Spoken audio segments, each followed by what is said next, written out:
प्यारे बच्चों, आज अपने भानुमति के पिटारे चैनल में मैं अर्चना झा आप सबके लिए लेकर आई हूँ बछेंद्री पाल की रचना जो आत्मकथा के रूप में है एवरेस्ट मेरी शिखर यात्रा।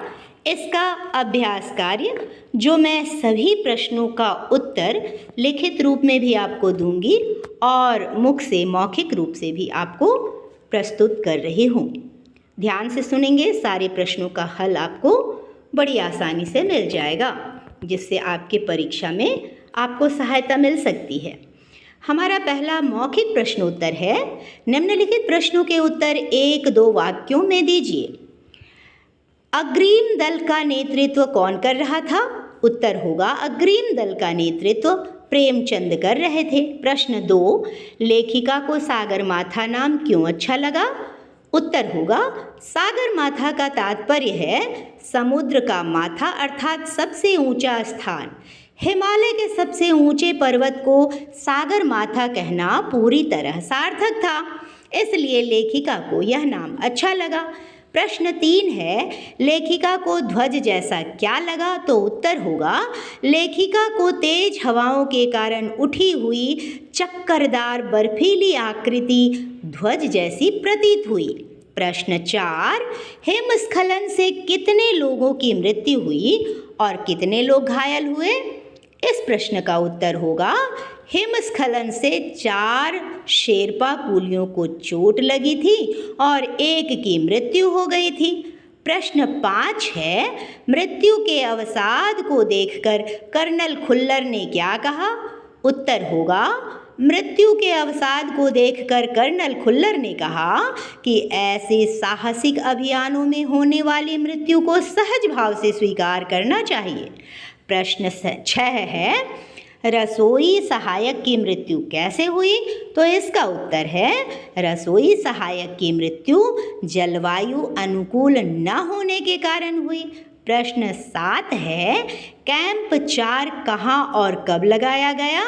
तो बच्चों उत्तर होगा कैंप 4 7900 यानी कि 7900 मीटर ऊंची साउथ कोल नामक जगह पर 29 अप्रैल को लगाया गया था। प्रश्न 8 है, लेखिका ने शेरपा कुली को अपना परिचय किस तरह दिया? उत्तर होगा लेखिका ने शेरपा कुली को अपना परिचय एक नौसिखिया पर्वतारोही के रूप में दिया। उत्तर होगा प्रश्न 9 है, लेखिका की सफलता पर कर्नल खुल्लर ने उसे किन शब्दों में बधाई दी? उत्तर है लेखिका की सफलता पर कर्नल खुल्लर ने कहा, मैं तुम्हारी इस अनूठी उपलब्धि के लिए तुम्हारे माता पिता को बधाई देना चाहूँगा। जिस देश को तुम रिप्रेजेंट कर रही हो, भारत देश को तुम पर गर्व है और अब तुम ऐसे संसार में वापस जाओगी जो तुम्हारे अपने पीछे छोड़े हुए संसार से एकदम भिन्न होगा। अब लिखित प्रश्न उत्तर है। प्रश्न क, निम्नलिखित प्रश्नों के उत्तर 25 से 30 शब्दों में लिखिए। प्रश्न 1, नज़दीक से एवरेस्ट को देखकर लेखिका को कैसा लगा? या इसी तरह का एक और प्रश्न है, इन दोनों के उत्तर एक ही होंगे। लेखिका किसे देखकर भौचक्की रह गई और देर तक निहारती रही? उत्तर होगा एवरेस्ट को नज़दीक से देखकर लेखिका को इतना अच्छा लगा कि वह भौचक्की होकर देखती रह गई। वह एवरेस्ट लोत्से और नुत्से से घिरी टेढ़ी मेढ़ी बर्फीली नदी को निहारती रही। प्रश्न 2, डॉक्टर मीनू मेहता ने क्या जानकारियाँ दी? उत्तर है डॉक्टर मीनू मेहता ने लेखिका को एल्यूमिनियम की सीढ़ियों से अस्थायी पुलों का निर्माण करने, लट्ठों और रस्सियों का उपयोग करने, बर्फ की आड़ी तिरछी दीवारों पर रस्सियों को बांधने तथा अग्रिम दल के अभियांत्रिकी कार्यों को विस्तृत जानकारी दी। प्रश्न 3 है, तेनजिंग ने लेखिका की तारीफ में क्या कहा? उत्तर है तेनजिंग ने लेखिका की प्रशंसा में निम्नलिखित शब्द कहे, तुम एक पक्की पर्वतीय लड़की लगती हो, तुम्हें तो शिखर पर पहले ही प्रयास में पहुंच जाना चाहिए। प्रश्न 4, लेखिका को किन के साथ चढ़ाई करनी थी? उत्तर होगा, लेखिका के अभियान दल में योतो लोब्सांग, तशारिंग, एंडी शेरपा आदि अनेक सदस्य थे, किंतु उन्हें जिन साथियों के संग यात्रा करनी थी वे थे की, जय और मीनू। प्रश्न 5 है, लोब्सांग ने तंबू का रास्ता कैसे साफ किया? उत्तर होगा, लोब्सांग ने स्वीस छुरी की सहायता से तंबू का रास्ता साफ किया। उसने बड़े बड़े हिमपिंडों को सामने से हटाया तथा चारों तरफ फैली कठोर बर्फ की खुदाई की, तब जाकर बाहर निकलने का रास्ता साफ हो सका। प्रश्न 6 है, साउथ कोल कैंप पहुंचकर लेखिका ने अगले दिन की महत्वपूर्ण चढ़ाई की तैयारी कैसे शुरू की? इस प्रश्न का उत्तर होगा, साउथ कोल कैंप पहुंचकर लेखिका ने अगले दिन की चढ़ाई की तैयारी शुरू की। उसने खाना, कुकिंग गैस तथा ऑक्सीजन सिलेंडर इकट्ठे किए। इसके बाद वह चाय बनाने की तैयारी में लगी। प्रश्न ख है, निम्नलिखित प्रश्नों के उत्तर 50 से 60 शब्दों में लिखिए। प्रश्न 1, उपनेता प्रेमचंद ने किन स्थितियों से अवगत कराया? उत्तर होगा, उपनेता प्रेमचंद ने लेखिका को हिमपात के खतरों से अवगत कराया। उसने बताया कि उसके अग्रिम दल ने कैंप तक का रास्ता साफ कर दिया है। यह कैंप हिमपात के ठीक ऊपर है। पुल बनाकर रस्सियां बांधकर तथा झंडियों से रास्ता चिन्हित कर दिया गया है, परंतु हिमपात अनियमित और अनिश्चित होता है।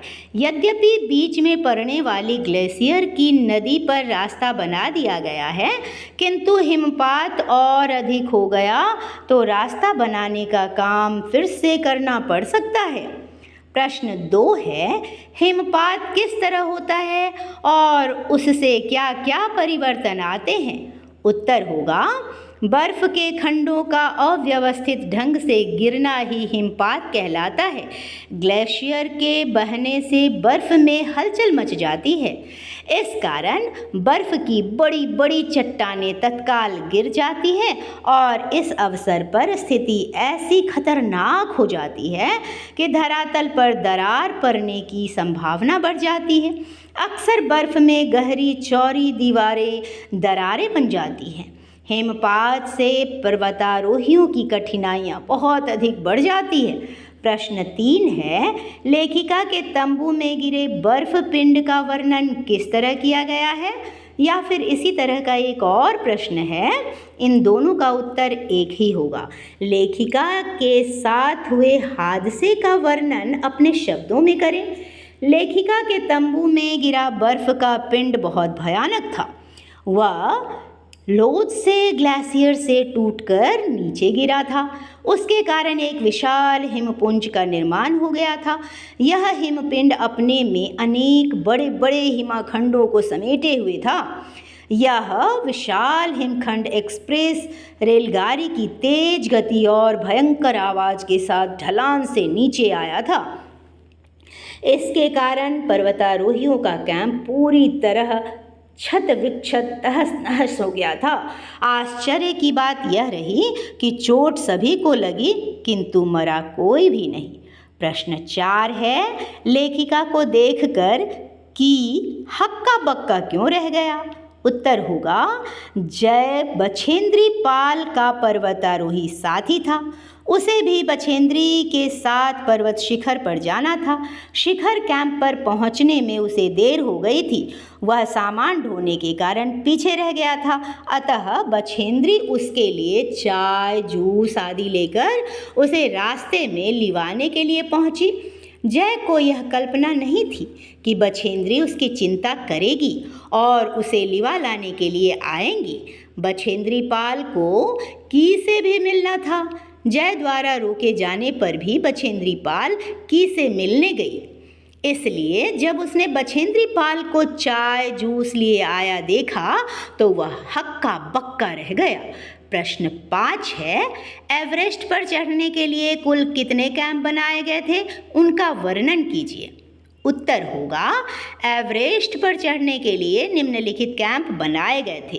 पहला था बेस कैंप। यह कैंप काठमांडू के शेरपा लैंड में लगाया गया था। पर्वतीय दल ने नेता कर्नल खुल्लर यहीं रहकर एक एक गतिविधि का संचालन कर रहे थे। उपनेता प्रेमचंद ने भी हिमपात संबंधी सभी कठिनाइयों का परिचय यहीं दिया।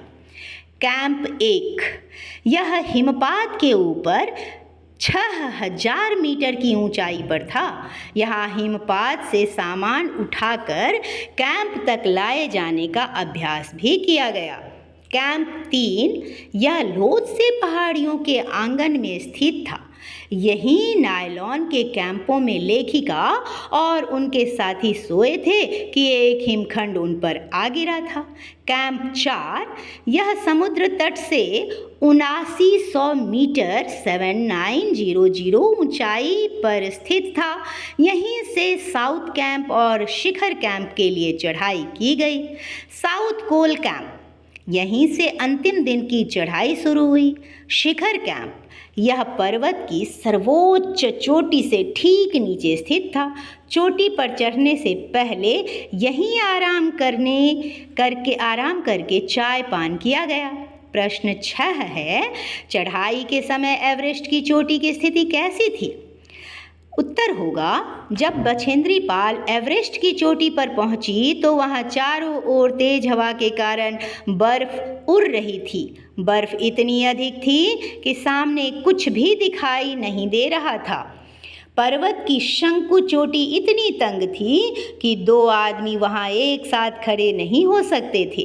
नीचे हजारों मीटर तक ढलान ही ढलान थी, अतः वहां अपने आप को स्थिर खड़ा करना बहुत कठिन था। उन्होंने बर्फ के फावरे से बर्फ तोड़कर अपने टिकने योग्य स्थान बनाया। प्रश्न 7 है, सम्मिलित अभियान में सहयोग एवं सहायता की भावना का परिचय बछेंद्री के किस कार्य से मिलता है? उत्तर होगा, सम्मिलित अभियान में आपसी सहायता और सहयोग से ही कार्य संपन्न होते हैं। बछेंद्री पाल ने अपने व्यवहार से इस सहयोग भावना का परिचय दिया। उसने देखा कि अभी उसके साथी की, जय और मीनू कैंप तक नहीं पहुँचे तो वह उनके लिए चाय और जूस बनाकर रास्ते में जा पहुंची। उस खतरनाक रास्ते पर जाना कठिन तथा खतरनाक था, फिर भी बछेंद्री पाल ने यह खतरा उठाया। उसने की और जय को रास्ते में जाकर पेय पदार्थ पिलाया। प्रश्न ग है, निम्नलिखित के आशय स्पष्ट कीजिए।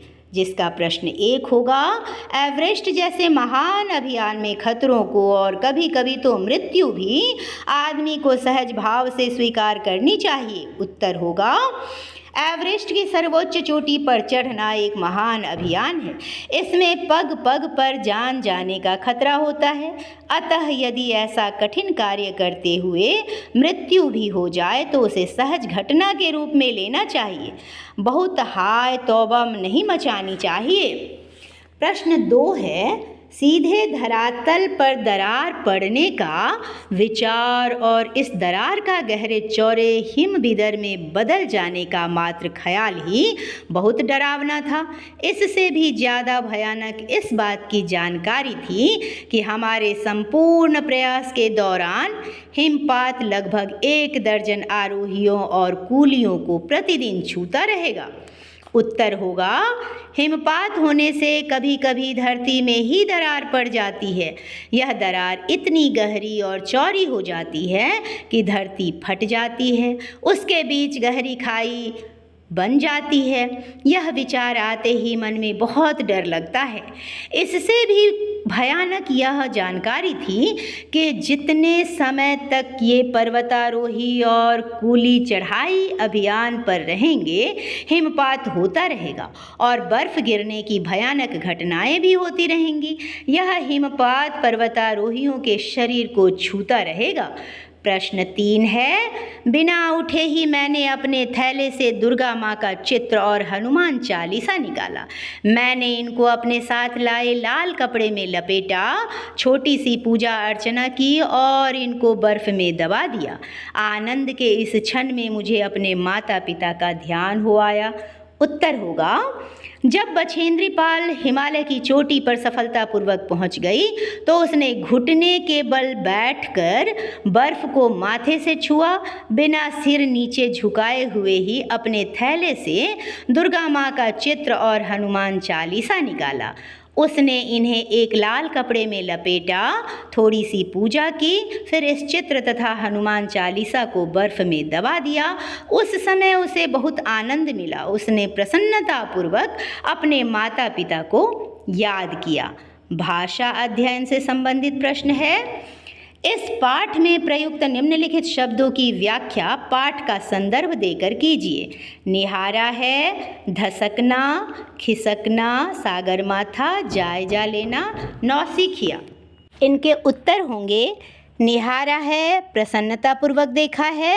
जब बछेंद्री पाल ने हिमालय की शोभा पर मुग्ध होकर उसे प्रशंसा के भाव से देखा तो उसके लिए निहारना शब्द का प्रयोग किया। धसकना शब्द नीचे को धसना, जब धरती का कुछ हिस्सा नीचे की ओर दब जाता है तो उसे धसकना कहते हैं। खिसकना, अपनी जगह से हटकर चले आना। हिमपात आने पर कभी कभी बड़े बड़े हिमखंड खिसक जाते हैं। सागरमाथा, संसार का सबसे ऊंचा स्थान। जिस स्थान से बछेंद्री पाल ने हिमालय की चढ़ाई आरंभ की वह समुद्र तल का सर्वोच्च स्थान है, इसलिए उसे समुद्र का माथा ठीक ही कहा गया है। जायजा लेना मतलब जांच परख करना। बछेंद्री पाल के अभियान दल के पहुंचने से पहले एक अग्रिम दल जाता था, वह सारी परिस्थिति का जायजा लेता था। नौसिखिया मतलब नया नया, अनजान, अनारी। तेंजिंग के सामने बछेंद्री पाल ने स्वयं को नौसिखिया पर्वतारोही कहा। प्रश्न 2, निम्नलिखित पंक्तियों में उचित विराम चिन्हों का प्रयोग कीजिए। यह तो आप स्वयं से करेंगे और लिखित रूप में हम इसे आपको दे देंगे। प्रश्न 3 है, नीचे दिए उदाहरण के अनुसार निम्नलिखित शब्द युग्मों का वाक्य में प्रयोग कीजिए। हमारे पास एक वॉकी टॉकी था।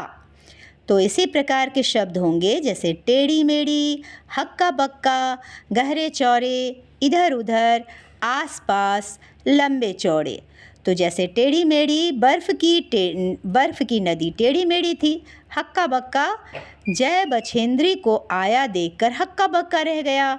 गहरे चौड़े, बर्फ़ गिरने के कारण धरती पर गहरे चौड़े गड्ढे पड़ गए थे। इधर उधर, पर्वत चोटी के इधर उधर ढलाने ही थी। आस पास, पर्वत पर आस पास कोई पेड़ नहीं था। लंबे चौड़े, रास्ते के दोनों ओर लंबे चौड़े पर्वत थे। प्रश्न 4, उदाहरण के अनुसार विलोम शब्द बनाइए। अनुकूल, प्रतिकूल, नियमित, अनियमित, आरोही, अवरोही, सुंदर, असुंदर, विख्यात, कुख्यात, निश्चित, अनिश्चित। प्रश्न 5, निम्नलिखित शब्दों में उपयुक्त उपसर्ग लगाइए। जैसे पुत्र, सुपुत्र, वास, सुवास, निवास, व्यवस्थित, सुव्यवस्थित, अव्यवस्थित, कुल, प्रतिकूल, दुकुल, अनुकूल, गति, प्रगति, सद्गति, दुर्गति, रोहन, आरोहण, रक्षित, सुरक्षित, आरक्षित। प्रश्न 6 है, निम्नलिखित क्रिया विशेषणों का उचित प्रयोग करते हुए रिक्त स्थानों की पूर्ति कीजिए। अगले दिन, कम समय में, कुछ देर बाद, सुबह तक। तो प्रश्न है, मैं सुबह तक यह कार्य कर लूँगा। बादल घिरने के कुछ देर बाद ही वर्षा होगी। उसने बहुत कम समय में इतनी तरक्की कर ली। नागकेशा को अगले दिन गांव जाना था। योग्यता विस्तार के कुछ प्रश्न हैं। इस पाठ में आए 10 अंग्रेजी शब्दों का चयन कर उनका अर्थ लिखिए। तो जैसे शब्द आए, बेस कैंप, पर्वतारोही दल जिस भवन या तंबू से अपने चढ़ाई अभियान का आरंभ करता है।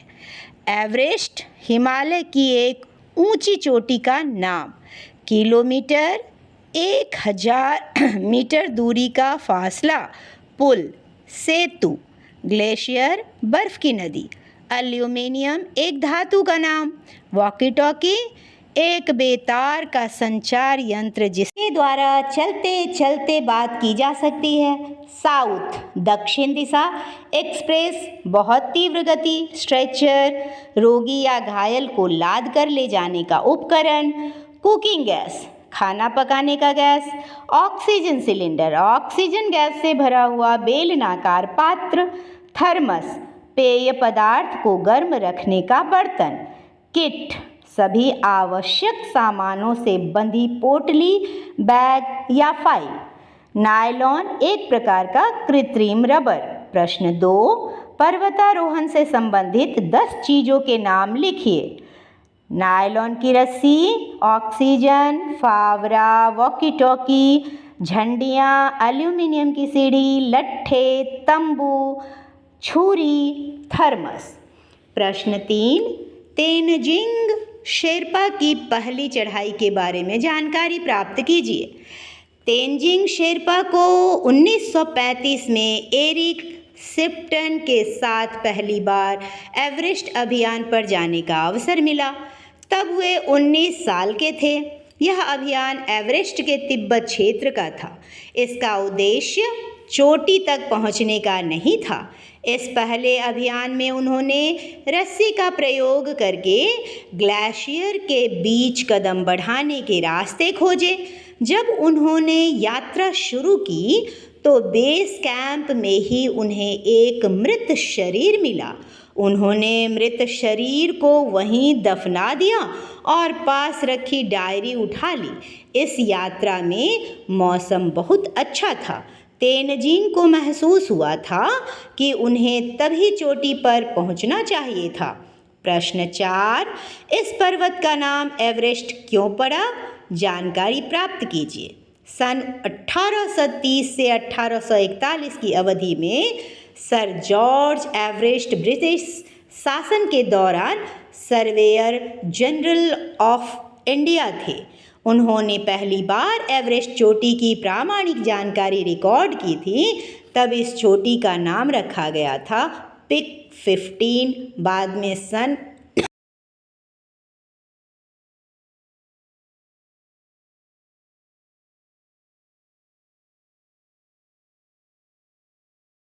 1865 में सर जॉर्ज एवरेस्ट को सम्मानित करने के उद्देश्य से इस चोटी का नाम माउंट एवरेस्ट रखा गया। परियोजना कार्य। प्रश्न 1, आगे बढ़ती भारतीय महिलाओं की पुस्तक पढ़कर उनसे संबंधित चित्रों का संग्रह कीजिए एवं संक्षिप्त जानकारी प्राप्त करके लिखिए। पीटी उषा भारत की श्रेष्ठ धाविका थी। उसने एशियाई खेलों में कई स्वर्ण पदक जीते। वह ओलंपिक खेलों में चौथे स्थान पर रहीं।